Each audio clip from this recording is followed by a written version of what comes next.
चाहिँ बिहान उठेर ड्युटी आएको थिएँ। आएर यसो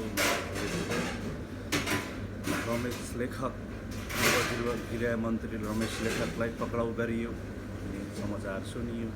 अनि केपी ओली बाला चाहिँ के रहेछ भन्नुभयो। केपी ओलीको घरमा पनि राति नै पुलिस पुगिसक्यो।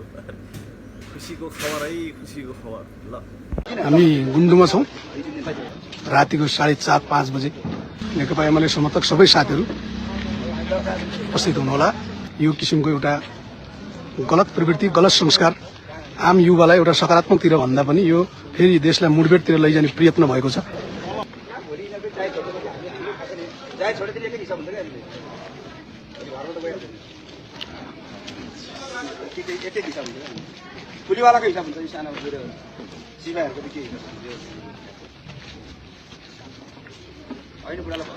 यसरी व्यापक रूपमा प्रहरी परिचालन गरिएको छ। हामी गुन्डुमा छौँ। उपत्यकामा रहनुभएका सबै साथीहरू यता होला।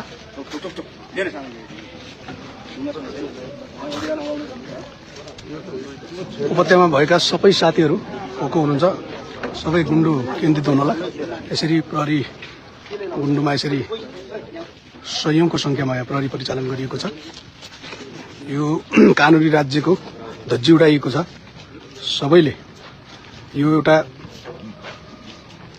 लोकतान्त्रिक देशमा संविधानसम्म जानुपर्ने, कानुनसम्म जानुपर्ने विषयमा यसरी धरकपड गर्ने एउटा विशिष्ट व्यक्तित्व एउटा मान्छेलाई यो किसिमको गतिविधि गर्ने यो एउटा हिजो पञ्चायत जस्तो एउटा झल्को आएको छ।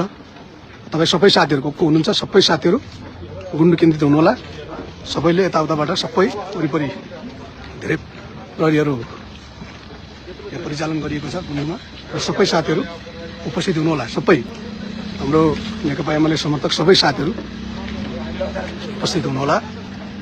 यसरी यो कानुनी राज्यको धज्जी उडाइएको छ र सबै साथीहरू छिटोभन्दा छिटो यता उपस्थित हुनुहोला।